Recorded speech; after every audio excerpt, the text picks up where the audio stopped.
La gifle n'était pas une erreur, mais un aveu. Michael Reynolds venait de frapper sa femme enceinte, Emma, devant 15 investisseurs. Mais en réalité, il avait agressé, sans le savoir, la véritable propriétaire de Reynolds Innovation. Du café avait coulé de la veste Chanel vintage de sa maîtresse, Olivia, mais cette tâche était insignifiante comparée à ce que Michael venait de faire à son avenir.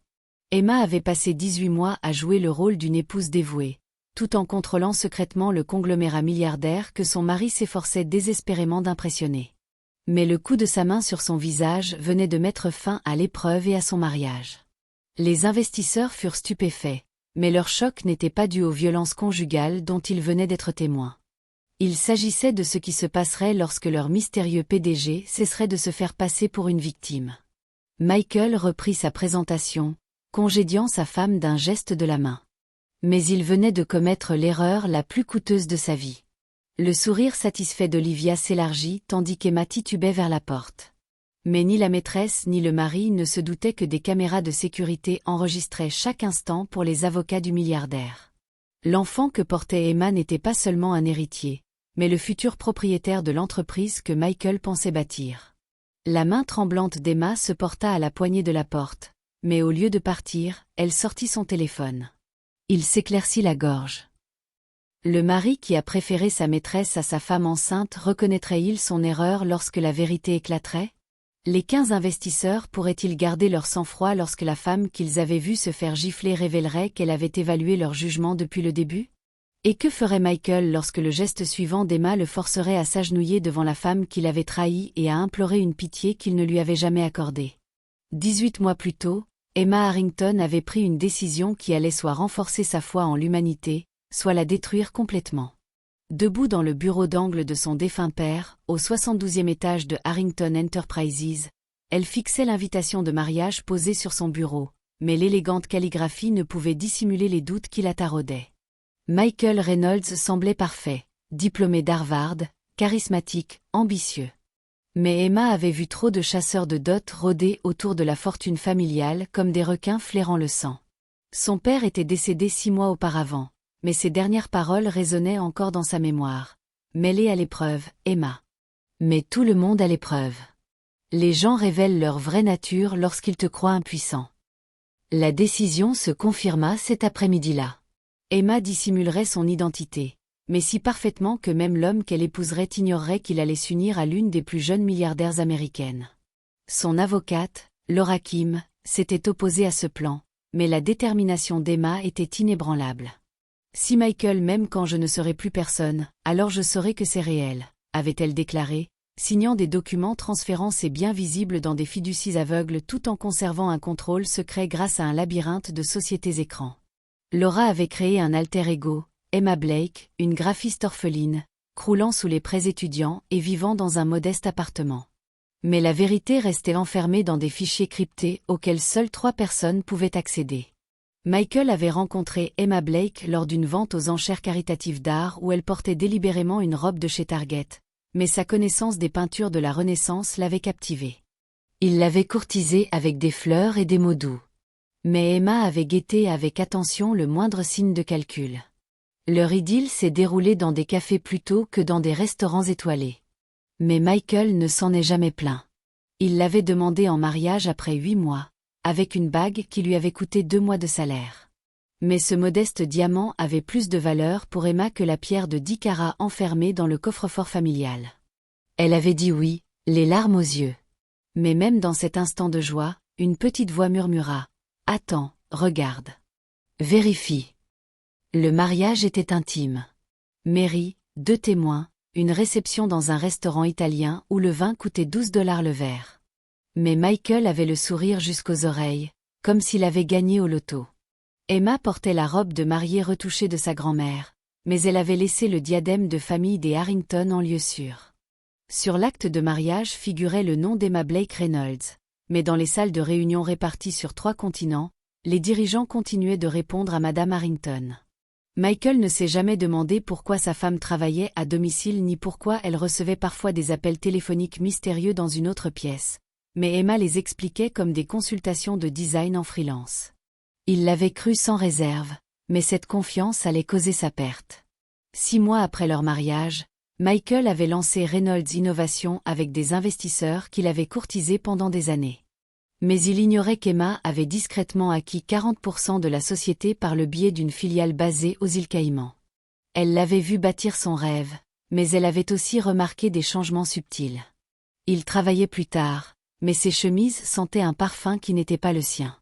Il s'achetait de nouveaux vêtements, mais son salaire ne lui permettait pas d'acquérir les marques de luxe qui ornaient leur garde-robe. Il parlait souvent d'Olivia, du service des relations investisseurs, mais ses descriptions mettaient davantage l'accent sur son intelligence que sur ses compétences professionnelles. Emma avait engagé un détective privé, mais les photos reçues confirmèrent ce que son intuition lui criait depuis des mois. La liaison durait depuis 4 mois lorsqu'Emma découvrit qu'elle était enceinte. Mais la réaction de Michael révéla tout. Il avait souri, mais son regard était loin d'être expressif. Il avait parlé du timing et des conséquences sur sa carrière, mais jamais d'amour ni de joie. Il lui avait conseillé de se ménager, mais son véritable message était clair: rester chez elle, se taire, se faire oublier. Olivia avait été promue vice-présidente senior la même semaine, mais l'annonce mentionnait la recommandation de Michael. Emma avait senti le bébé bouger pour la première fois en lisant ce courriel, et ses larmes étaient un mélange de chagrin et de rage. L'idée du test final venait d'Emma, mais Laura l'avait peaufinée pour en faire une arme redoutable. Emma assisterait à la plus importante présentation aux investisseurs de Michael, la réunion qui déciderait de l'avenir de Reynolds Innovation. Mais elle jouerait le rôle de la parfaite épouse, apportant le café à son mari.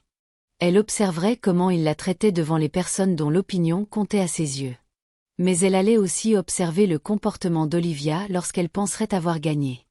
Laura avait présenté cela comme une occasion de rédemption. Mais toutes deux connaissaient la vérité. Michael échouerait. Les hommes infidèles ne retrouvent pas soudainement leur intégrité dans les salles de réunion.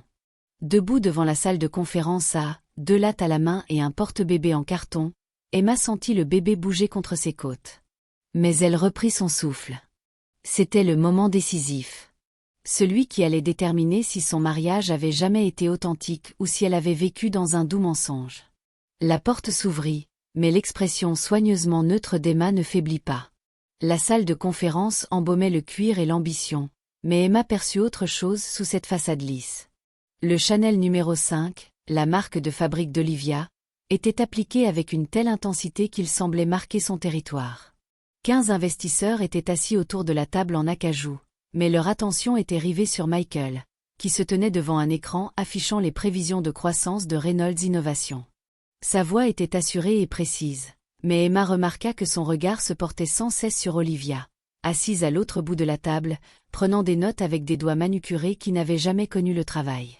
Parmi les investisseurs figuraient des gestionnaires de fonds de pension, des capital-risqueurs et des requins du capital investissement, mais aucun ne prêta attention à la femme enceinte qui s'était glissée discrètement par la porte, un café à la main. Michael était en pleine phrase sur les prévisions trimestrielles lorsqu'il l'aperçut, mais son expression passa de la surprise à l'irritation en une fraction de seconde. « Emma, je t'avais prévenu que je rentrerais tard », dit-il d'un ton qui laissait entendre qu'elle avait commis une impolitesse, mais il esquissa un sourire forcé pour l'investisseur. « Messieurs, ma femme est bien intentionnée. » Le mépris contenu dans ces 3 mots fut plus blessant qu'une lame, mais Emma garda son sang-froid à la perfection. Elle s'approcha de la table, mais son intention était simplement de poser le café et de s'éclipser, telle une épouse respectable. Olivia, cependant, avait d'autres projets. La maîtresse observait Emma depuis son arrivée, mais son expression exprimait le triomphe plutôt que la culpabilité. Tandis qu'Emma s'approchait pour poser le porte-tasse sur une table d'appoint, Olivia se décala sur sa chaise avec une précision calculée, mais le mouvement semblait accidentel. Son coude heurta le bras d'Emma au moment précis où les tasses étaient transférées, mais le résultat fut catastrophique. Du café brûlant a giclé sur le chemisier en soie couleur crème d'Olivia et a éclaboussé sa veste Chanel vintage, celle que Michael lui avait offerte pour leurs 6 mois ensemble, un détail qu'Emma n'était pas censée connaître. Le cri d'Olivia a brisé l'atmosphère professionnelle, mais sa performance était digne d'un Oscar. « Ma veste. Vous vous rendez compte du prix ?» Elle bondit de sa chaise, mais son regard exprimait davantage de satisfaction que de véritable détresse. Les investisseurs restèrent figés, leur malaise palpable emplissant la pièce comme un gaz toxique. Le visage de Michael devint écarlate, mais Emma devina le calcul qui se cachait derrière sa colère. Il pesait l'humiliation de sa maîtresse face à la dignité de sa femme, et la maîtresse avait le dessus. « Je suis vraiment désolée. » commença Emma. Mais Michael franchit la distance qui les séparait en 3 enjambées. Sa main se leva, mais Emma la vit venir au ralenti. La même main qui avait glissé une alliance à son doigt. La même main qui s'était posée sur son ventre, sentant les coups de pied de leur bébé.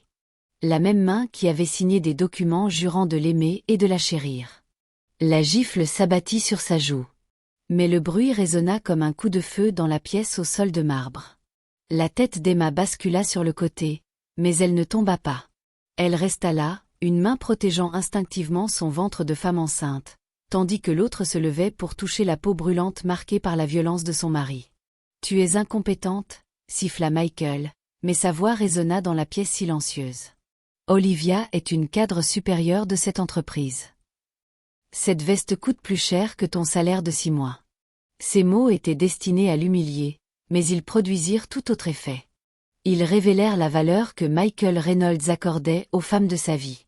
Les investisseurs se sont agités, mal à l'aise, mais plusieurs ont sorti leur téléphone. Emma ne pouvait cependant pas dire s'ils filmaient la scène ou s'ils évitaient simplement son regard. Olivia tamponnait sa veste avec des mouchoirs, mais son sourire narquois était à peine dissimulé. Emma sentit quelque chose se briser en elle, mais ce n'était pas son cœur qui se brisait. C'en était trop pour elle.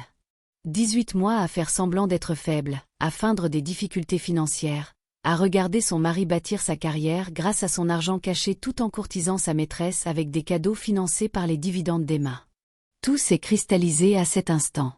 Le bébé a donné un coup de pied puissant, mais Emma l'a interprété comme un signe d'approbation. Trop, c'est trop. Sa main tremblait lorsqu'elle la baissa de son visage. Mais lorsqu'elle regarda Michael, ses yeux exprimèrent quelque chose qu'il n'avait jamais vu auparavant. « Je dois passer un coup de fil », dit Emma d'une voix douce, mais une détermination implacable se cachait derrière sa douceur. Michael la congédia d'un geste de la main, mais il s'était déjà replongé dans sa présentation. « Messieurs, je vous prie de m'excuser pour cette interruption. Comme je le disais, Reynolds Innovation est en passe de connaître une croissance exponentielle. » Sa voix s'estompa tandis qu'Emma se dirigeait vers la porte, mais elle ne prit pas la sortie. Au lieu de cela, elle se dirigea vers le coin de la pièce où son sac à main était posé sur une chaise. Elle sortit son téléphone de son sac, mais le numéro qu'elle composa n'était ni celui d'un taxi ni celui d'un ami. Laura Kim répondit à la première sonnerie, mais elle attendait cet appel depuis 18 mois. « C'est le moment », dit Emma d'une voix calme malgré les larmes qui menaçaient de couler. « Appliquez le protocole Harrington. Dans son intégralité. » La réponse de Laura fut immédiate, mais son ton trahissait une satisfaction sombre. Elle confirmait la divulgation complète des informations, la saisie des biens et les poursuites judiciaires. Emma jeta un coup d'œil à Michael, qui montrait des graphiques du doigt tandis qu'Olivia le dévisageait avec adoration. Mais aucun des deux n'avait remarqué qu'Emma était toujours là.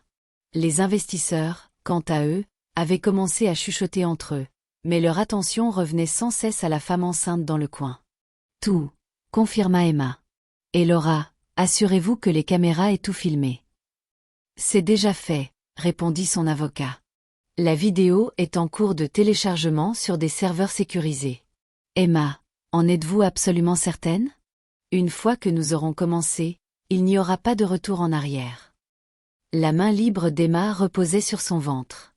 Mais elle pensait à l'enfant qui grandissait en elle.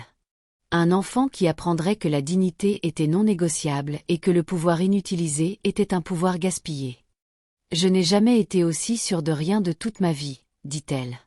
Mais ces paroles sonnaient comme un coup de grâce. Envoyer les courriels. Tous situés à l'autre bout de Paris, dans des bureaux où Emma n'avait jamais mis les pieds en personne, mais qu'elle contrôlait de manière tacite. Les assistants commencèrent à recevoir des communications urgentes. Mais leur contenu allait transformer à jamais Reynolds Innovation. Les 15 investisseurs présents dans la salle de conférence commencèrent à recevoir des courriels simultanément, mais Michael était trop concentré sur sa présentation pour remarquer que leurs expressions passaient du malaise au choc, puis à une expression proche de l'horreur. Un investisseur, Richard Morrison d'Apex Capital, s'éclaircit bruyamment la gorge, mais Michael l'ignora. Monsieur Reynolds, dit Morrison d'un ton plus ferme, mais Michael leva un doigt, lui indiquant qu'il devait terminer sa phrase. Le téléphone de Morrison vibra de nouveau, mais le message qu'il lut le fit pâlir. Il se leva brusquement, mais son mouvement attira enfin l'attention de Michael. « Richard, si vous devez sortir un instant. » commença Michael, mais l'expression de Morrison le coupa net. « Reynolds, » dit Morrison avec précaution, mais sa voix portait le poids de quelqu'un annonçant une nouvelle catastrophique. « Je pense que vous devez voir ça. Nous devons tous voir ça. » Il brandit son téléphone, mais l'email affiché affichait un en-tête qui glaça le sang de Michael. Harrington Enterprises, divulgation urgente de la propriété et enquête pour faute professionnelle des dirigeants. Le sourire confiant de Michael s'estompa, mais il tenta de se ressaisir. Je ne vois pas le rapport avec Reynolds Innovation. Tout, l'interrompit une autre investisseuse, sur un ton accusateur. Tout à voir avec Reynolds Innovation et avec cette femme que vous venez d'agresser. Tous les regards se tournèrent vers Emma, qui se tenait dans un coin, son téléphone toujours à la main. Son expression, autrefois celle d'une victime, s'était muée en une force bien plus grande. Le visage de Michael passa de la confusion à la pâleur tandis que les pièces du puzzle commençaient à s'assembler dans son esprit. Mais l'image qui se formait était impossible. Elle ne pouvait être que impossible. « Emma, » dit-il lentement, mais sa voix se brisa sur son nom. « Que as-tu fait » Emma sourit, mais son expression était dénuée de chaleur. « Je n'ai rien fait, Michael. J'ai tout simplement cessé de me cacher. » Le silence qui régnait dans la salle de conférence était palpable, mais aussi lourd du poids de la conscience de 15 personnes brillantes qui venaient d'assister à un événement à la fois extraordinaire et terrible. Michael, figé au premier rang, laissa échapper sa télécommande qui s'écrasa sur le sol en marbre. Olivia avait cessé de tamponner sa veste, mais son expression passa d'une satisfaction suffisante à une incertitude grandissante. Emma restait dans son coin, mais elle n'était plus la femme docile qui était entrée avec le café. Elle se tenait plus droite, les épaules redressées, le menton relevé, et quelque chose dans son allure attirait l'attention d'une manière que sa robe modeste n'aurait jamais pu. Richard Morrison parcourait ses courriels, mais chaque ligne lui semblait le faire pâlir davantage. Selon cette information fournie par l'équipe juridique de Harrington Enterprises, dit-il lentement, les yeux sans cesse tournés vers Emma, incrédule. Reynolds Innovation est détenu majoritairement par Harrington Enterprises via des sociétés écrans depuis 18 mois. Le bénéficiaire effectif de ces actions est... Il marqua une pause, mais celle-ci se prolongea suffisamment pour que d'autres investisseurs commencent à lire leur propre courriel. Emma Harrington termina la conversation avec Jennifer Hawkes de Sterling Venture, mais sa voix exprimait un mélange d'admiration et d'horreur. Auparavant connue sous le nom d'Emma Blake, fille de feu Edward Harrington, elle est l'actuelle PDG et unique héritière de Harrington Enterprises, dont la fortune est estimée à... Elle cessa de lire, mais le chiffre était manifestement astronomique. Michael rit, mais son rire était creux et désespéré. C'est absurde. Emma est graphiste. Elle vit dans un 2 pièces. Elle a des prêts étudiants, bon sang. Son regard croisa celui de sa femme, mais il cherchait la confirmation que tout cela n'était qu'une erreur monumentale. Dis-leur, Emma. Dis-leur que c'est de la folie. Emma inclina légèrement la tête, mais son expression resta neutre. J'étais graphiste quand on a rencontré Michael. C'était vrai, mais l'appartement, les prêts étudiants, le personnage d'artiste fauché, tout ça n'était que des accessoires dans une mise en scène très élaborée. Elle tira la chaise la plus proche et s'assit, mais son mouvement était gracieux et maîtrisé, comme celui d'une reine prenant place sur son trône. Un test que tu viens de rater lamentablement. Olivia retrouva sa voix, mais elle était stridente et sur la défensive. C'est absurde, Michael. Elle est clairement en train de craquer. Les femmes enceintes ont parfois des hallucinations. Elle se tourna vers les investisseurs, mais son élan se brisa à la vue de leurs expressions. Ils ne prenaient pas Emma pour une folle, mais ils regardaient Olivia et Michael comme s'ils assistaient à une catastrophe. Madame Sinclair. La voix de Laura Kim résonna dans la pièce, mais elle provenait de l'embrasure de la porte où l'avocate était apparue, accompagnée de 2 collaborateurs portant des cartons de documents. Je vous suggère de vous taire. Tout ce que vous avez dit dans cette pièce a été enregistré. Et compte tenu de votre rôle dans l'orchestration de la confrontation qui a mené à l'agression, vous devriez peut-être consulter un avocat. Laura s'approcha d'Emma, mais celle-ci déposa un porte-documents en cuir sur la table devant sa cliente. Tous les documents que vous avez demandés. Emma ouvrit le portefeuille, mais elle n'eut pas besoin d'en lire le contenu. Elle en connaissait chaque détail par cœur depuis des mois. Michael, tu te souviens de tes débuts chez Reynolds Innovation? Tu étais si enthousiaste à propos de tes premiers investisseurs. Elle sortit un document et le brandit devant toute l'assemblée. Prometteux Venture, qui t'a investi 2 millions de dollars. Prometteux appartient entièrement à Harrington Enterprises. C'est moi qui vous ai donné cet argent. Il s'éclaircit la gorge. Michael recula en titubant, mais se rattrapa au bord de la table de présentation. Non, ce n'est pas ça. Ils ont fait des vérifications d'antécédents sur Michael Reynolds, l'entrepreneur, interrompit Emma d'une voix calme. Pas sur Emma Blake, sa femme. Pourquoi enquêterait-il sur l'artiste en difficulté qui est resté à la maison à vous préparer le dîner? Elle sortit un autre document. Titan Capital, vos investisseurs de série A, sont aussi les miens. Apex, Reniflement Holdings, que Richard représente, filiale à 40% de Harrington.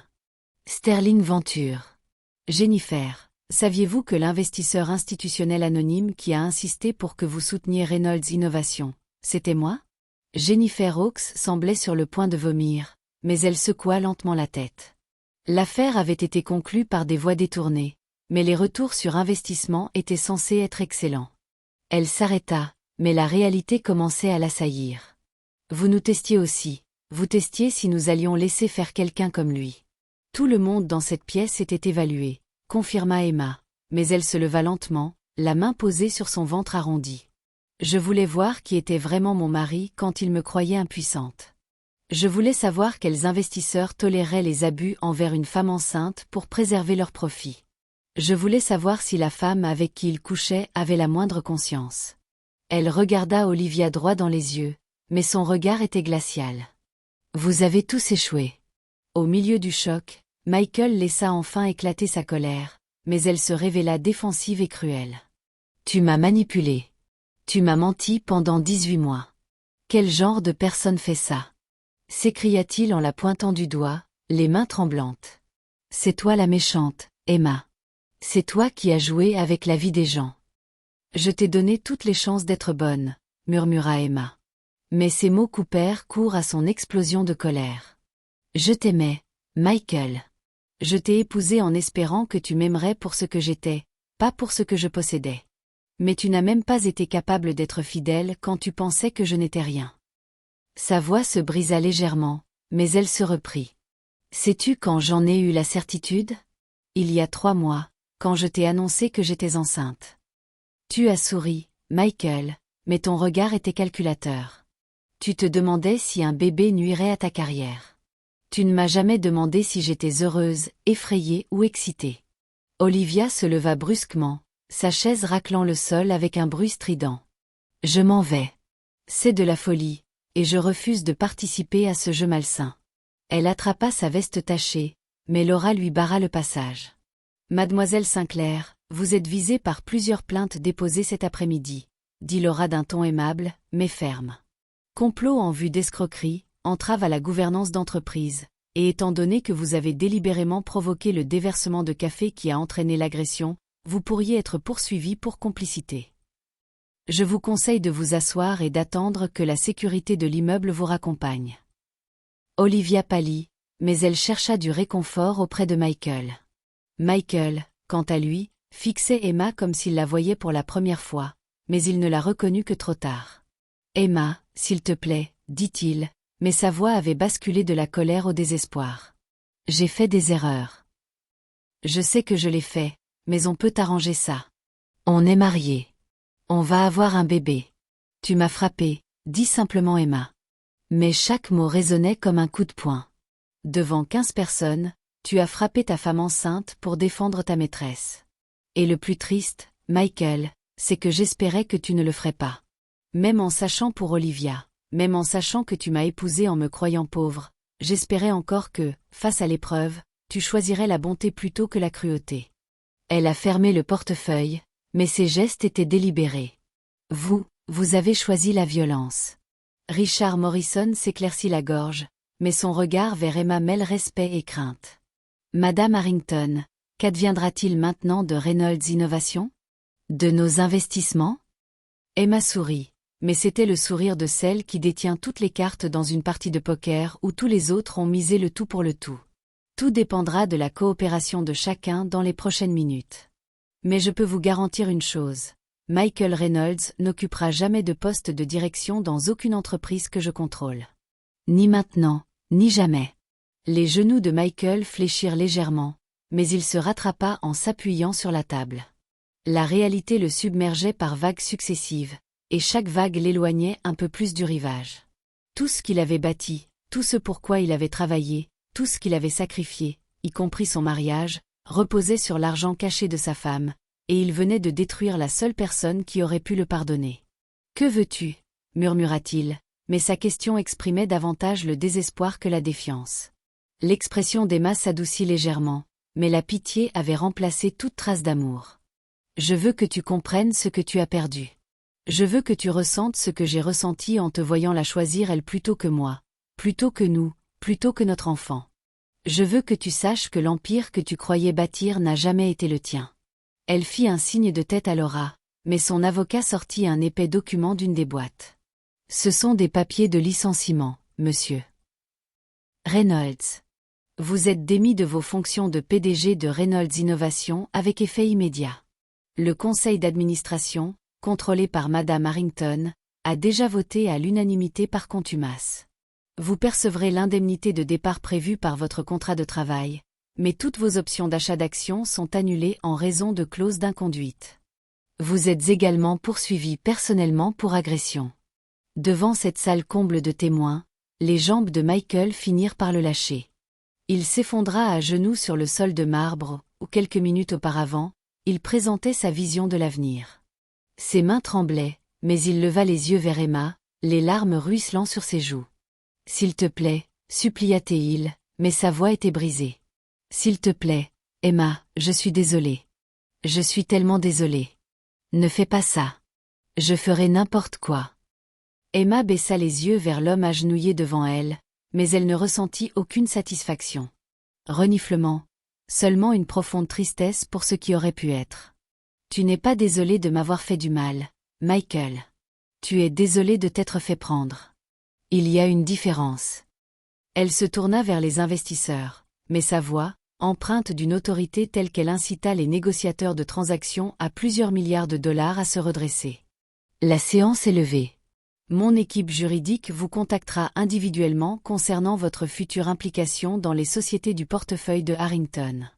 Votre comportement aujourd'hui influencera fortement ces décisions. » 6 semaines plus tard, Emma se tenait dans l'ancien bureau de son père, devenu le sien. Mais la lumière automnale qui filtrait à travers les baies vitrées lui semblait différente d'il y a 18 mois. Paris s'étendait sur 72 étages en contrebas, mais de cette hauteur, les gens ressemblaient à des fourmis perdues dans un labyrinthe de béton dont elles ne s'échapperaient jamais. Laura était assise en face d'elle, mais l'avocate affichait plus d'inquiétude que de triomphe. Sur le bureau, entre elles, se trouvait un dossier contenant les documents qui allaient tout finaliser. La main d'Emma hésitait au-dessus du stylo qui allait signer et sceller définitivement le sort de Michael. « Vous n'êtes pas obligé de porter plainte, » dit doucement Laura. Mais son ton laissait entendre qu'elle pensait qu'Emma devrait s'en mêler. Les poursuites civiles ont déjà ruiné sa réputation. Il ne travaillera plus jamais dans la tech. La vidéo où il te gifle est devenue virale. Plus de 20 millions de vues. Son profil LinkedIn a été supprimé. Olivia Sinclair a déposé le bilan la semaine dernière. Tu as gagné, Emma. Absolument. L'autre main d'Emma reposait sur son ventre, mais le bébé, âgé de 7 mois, donnait des coups de pied comme pour donner son avis. Les photos de l'échographie épinglées sur son tableau d'affichage montraient une fille. Mais Emma avait déjà choisi un prénom, Grace, en hommage à sa grand-mère, qui lui avait appris que force et compassion n'étaient pas incompatibles. Gagner ne devrait pas laisser un tel vide, murmura Emma. Mais elle se détourna de la fenêtre pour faire face à Laura. Je pensais que dénoncer Michael me permettrait de tourner la page. Au lieu de cela, je me sens juste épuisée. Laura se pencha en avant, mais son regard trahissait une compréhension forgée par des décennies de procès aux enjeux considérables. Emma, ce qu'il a fait n'était pas seulement mal. C'était une agression. Si vous retirez votre plainte, vous laissez entendre que les hommes riches peuvent frapper leurs femmes enceintes en toute impunité. Elle marqua une pause, mais ses paroles suivantes furent lourdes de sens. Pensez à ce que Grace vous demandera un jour. Ne voulez-vous pas lui dire que vous vous êtes défendu? Que vous avez exigé des comptes? Moi, si, répondit Emma. Mais elle s'enfonça dans le fauteuil en cuir de son père. Son fauteuil à présent, même s'il sentait encore légèrement son eau de Cologne. Mais je ne veux pas non plus qu'elle grandisse en sachant que son père est en prison à cause des choix de sa mère. Michael a eu tort, Laura. Gravement tort, mais c'est aussi son père, et ça compte. Elle prit une photo sur son bureau, mais elle montrait ses propres parents le jour de leur mariage, jeunes, pleins d'espoir, sans se soucier de la richesse qui allait plus tard définir leur vie. Mon père m'a appris à évaluer les gens, mais il ne m'a jamais dit comment réagir en cas d'échec. On frappa à la porte, ce qui les interrompit. L'assistante d'Emma passa la tête, l'air contrit. Madame Harrington, je sais que vous avez dit de ne pas être interrompue, mais quelqu'un insiste. Michael Reynolds. Il prétend avoir quelque chose que vous devez voir. L'expression de l'assistante trahissait son opinion quant à la présence de Michael dans le bâtiment, mais son professionnalisme lui permit de garder un ton neutre. Emma et Laura échangèrent un regard, puis Emma acquiesça lentement. Faites-le entrer, mais demandez à la sécurité de l'attendre juste à l'extérieur. Elle se leva et se plaça derrière son bureau, formant une barrière entre elle et l'homme qui avait jadis partagé son lit. Laura se déplaça dans un coin, mais son téléphone enregistrait déjà discrètement. Michael entra, méconnaissable par rapport à l'entrepreneur sûr de lui qui avait dominé la salle de réunion 6 semaines auparavant. Sa transformation était frappante. Il avait maigri, mais son costume de marque flottait sur lui comme un vêtement emprunté à une autre vie. Ses cheveux étaient en désordre, mais les cernes sous ses yeux trahissaient un manque de sommeil. Il portait un sac à dos usé, mais ses mains tremblaient lorsqu'il serrait les bretelles. Apercevant la silhouette enceinte d'Emma contre la vitre, il s'arrêta, mais son visage se crispa sous l'effet d'un remords qui semblait sincère. « Merci de me recevoir, » dit-il doucement, sans s'approcher. « Je n'étais pas sûr que vous accepteriez. » Son regard parcourut le bureau en acajou, le Rothko d'origine accroché au mur, la vue dont le prix au mètre carré dépassait le salaire annuel de la plupart des gens. Finalement, la compréhension se lut sur son visage. Tout ça t'a toujours appartenu, et j'étais trop aveugle pour le voir. Que veux-tu, Michael? Demanda Emma, d'un ton neutre et professionnel. Elle ne voulait pas lui donner la satisfaction de voir à quel point sa présence l'affectait encore, mais son cœur battait la chamade, trahissant son calme apparent. Michael posa le sac à dos sur la chaise que Laura venait de quitter, puis l'ouvrit avec précaution. J'ai passé les 6 dernières semaines à faire ce que j'aurais dû faire il y a des années. Me faire aider. Une thérapie, en fait, d'abord ordonnée par le tribunal. Mais ensuite il a sorti une pile de cahiers, remplis d'une écriture qu'Emma a reconnue comme la sienne. Mon thérapeute m'a fait écrire des lettres pour toi, pour notre bébé, pour l'homme que j'étais avant que l'ambition ne corrompe tout ce qui était bon dans ma vie. Il les lui tendit, mais Emma ne bougea pas pour les prendre. Je ne suis pas là pour te demander pardon, poursuivit Michael, la voix brisée par l'émotion. Je sais que je ne le mérite pas. Ce que je t'ai fait est impardonnable. Mais je voulais que tu saches que je comprends maintenant. Tu ne m'as pas manipulée, Emma. Tu m'as donné 18 mois pour prouver que je méritais d'être aimée, et j'ai échoué à chaque épreuve. Il déposa les cahiers sur son bureau, mais ses mains s'y attardèrent un instant. Je t'ai déçu. J'ai déçu notre fille. J'ai déçu l'homme que j'avais promis à ton père d'être. Quand j'ai demandé sa bénédiction après sa mort, le calme d'Emma se fissura légèrement, mais la surprise transparaissait. Tu as demandé la bénédiction de mon père. Il est mort avant que nous nous rencontrions. Elle s'arrêta, mais la réalisation la frappa lentement. Le cimetière. Tu as dit que tu allais te recueillir sur la tombe de ton mentor. C'était le cas, admit Michael, mais il sortit de sa poche une photo froissée et usée par le temps. On y voyait Michael et Edward Harrington à une conférence technologique, mais la main de son père reposait sur l'épaule de Michael comme il l'avait fait autrefois sur la sienne. Ton père a été mon mentor pendant mon MBA. Quand il est tombé malade, je lui rendais visite chaque semaine. Il parlait constamment de toi, mais il n'a jamais prononcé ton nom ni ne m'a montré de photos. Il t'appelait simplement « ma brillante fille », trop naïve pour ce monde cruel. Les larmes de Michael coulaient librement, sans qu'il ne cherche à les dissimuler. Avant de mourir, je lui ai dit avoir rencontré quelqu'un de spécial. Il m'a fait promettre de l'aimer pour ce qu'elle était, et non pour ce qu'elle pouvait m'apporter. Je l'ai promis à Emma. Je l'ai promis à ton père. Et puis, j'ai rompu cette promesse de la pire des manières. Laura se tortilla dans son coin, mais même son scepticisme professionnel sembla ébranlé par cette révélation. Emma se laissa retomber dans son fauteuil, l'esprit encore embrouillé. Son père avait connu Michael, il avait été son mentor. Le test qu'elle avait conçu lui paraissait soudain plus complexe, mais les fils du destin et de ses intentions avaient tissé une situation qu'elle n'avait jamais imaginée. « Pourquoi me dites-vous cela maintenant ?» demanda Emma d'une voix à peine audible. Michael s'essuya les yeux d'un revers de manche, mais il soutint son regard droit dans les yeux pour la première fois. « Parce que tu mérites toute la vérité. Ton père savait que j'étais ambitieux et parfois impitoyable, mais il croyait en mon potentiel. Il est mort en espérant que je le serais, et pendant 18 mois, j'ai eu la chance de lui donner raison. » Sa voix se brisa, mais il parvint à articuler ces mots. « Je suis là pour vous dire que vous devriez porter plainte. Vous devriez me détruire complètement, Emma, car ce que je vous ai fait correspond exactement à ce que votre père craignait que je puisse faire. Et s'il n'y a aucune conséquence, alors sa foi en l'humanité, et la vôtre, mourront avec notre mariage. » Le silence se fit dans le bureau, mais le bruit de Paris, 72 étages plus bas, semblait incroyablement lointain.